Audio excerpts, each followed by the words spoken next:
Hey guys, welcome to the shop. Today we're talking about winter preparedness.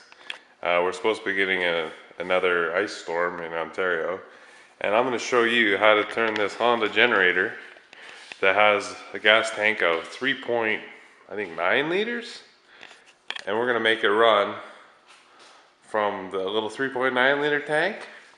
We're going to make it run on this 53 liter 14 gallon fill tank. So stay tuned and here we go.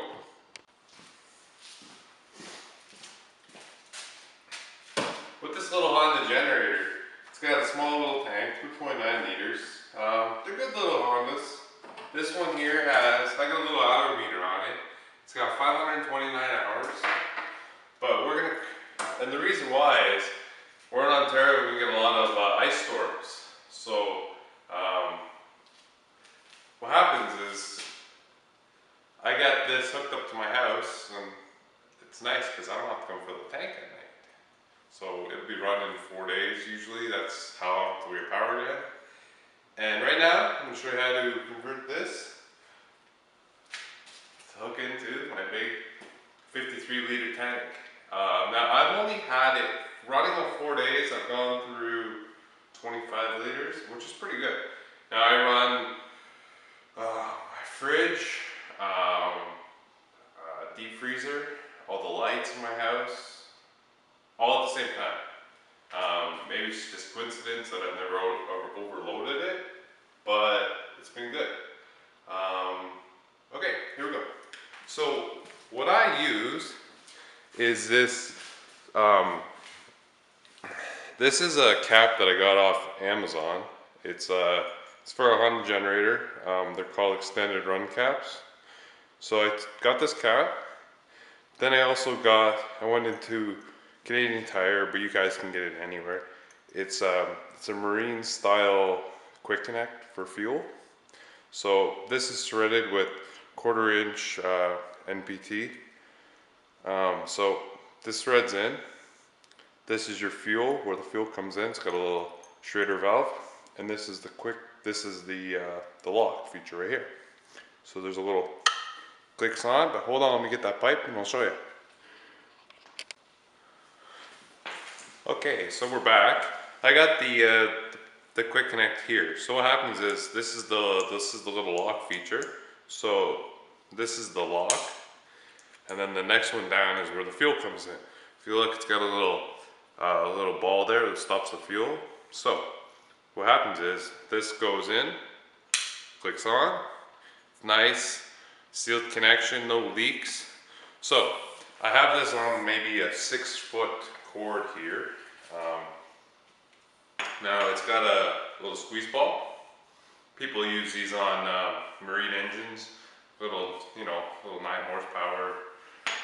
So what happens is this is threaded. Here, hold on, let me just disconnect this camera here. Bear with me with my shakiness. So we're at the fuel tank here. This gets threaded into here. Okay.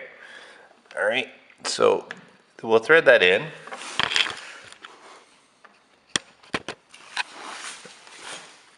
right. You guys can see, hopefully. Okay, so this gets threaded in nice snug.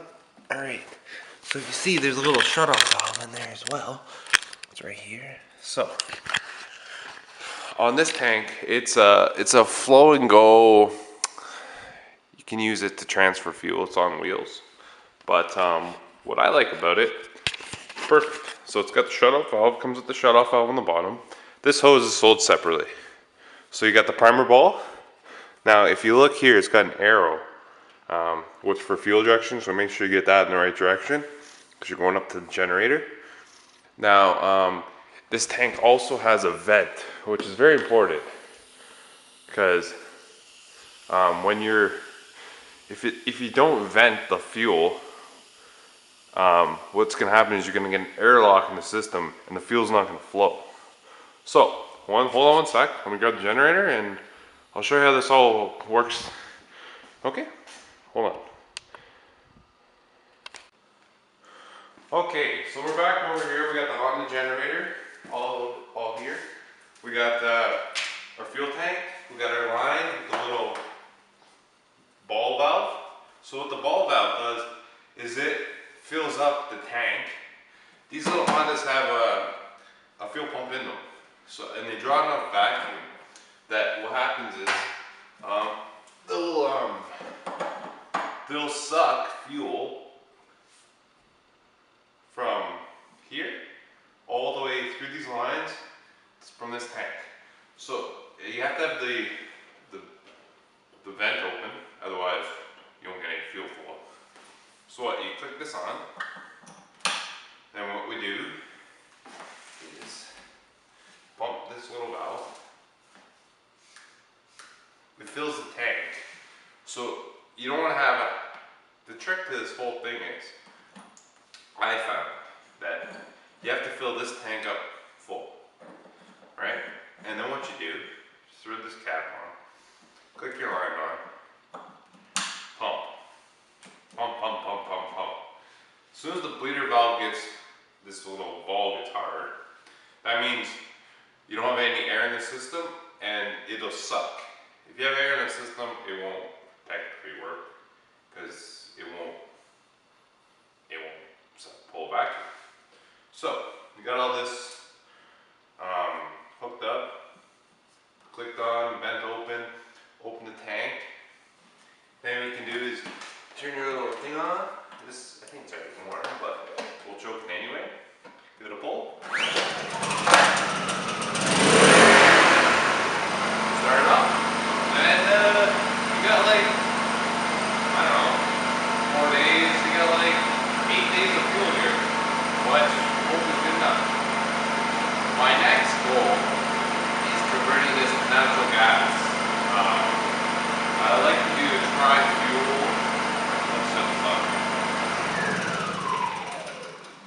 My next goal is to convert this to natural gas. When we built the garage, I have a natural gas connection. Also, because we ran the natural gas heater up top. So I also put a natural gas little connector down there for my barbecue. But it can also power this guy. So stay tuned. We're probably going to get in the next month or so, just because having fuel is great, but the only downside is you gotta kind of turn it over now and then. I do it every 8 months, 9 months. I'll put this in the truck and then I'll go refill it up. It's kind of a pain in the ass, and it's nice to have extra fuel, but at the same time it's kind of a pain in the ass because it's kind of a safety issue. You know, you don't want to.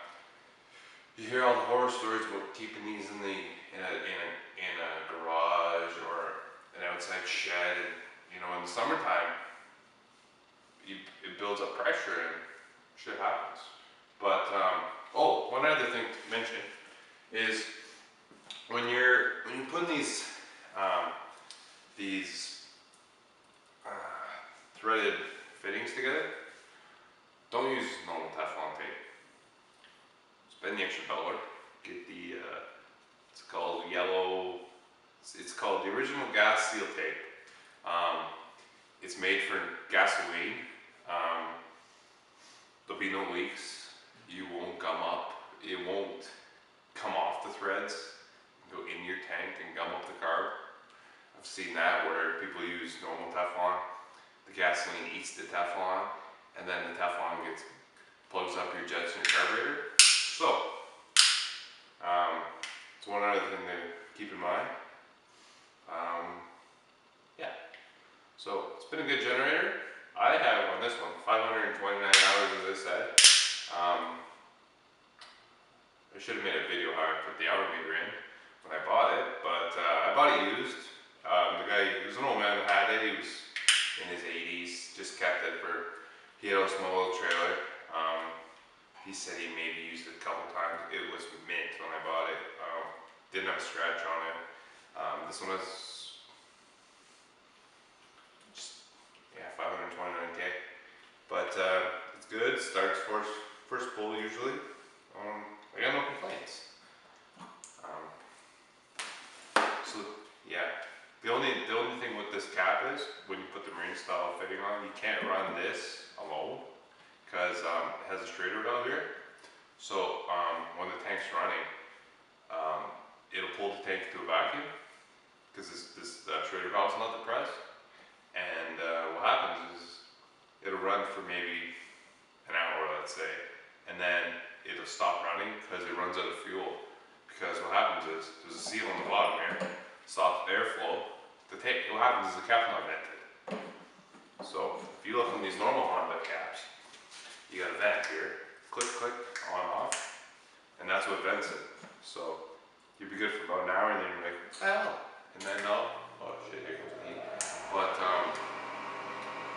yeah, other than that, you can't run on this cap, but otherwise it's pretty good. So here's my little Honda. Hope you guys enjoyed it. Get out there, do it yourself. Make and I'll just show you the hours on my little guy here. I don't know if you can read it, but I doubt it. Not with the light. Alright guys, anyway, here's my little setup. Hope you enjoyed it. Have a good weekend. Take care guys.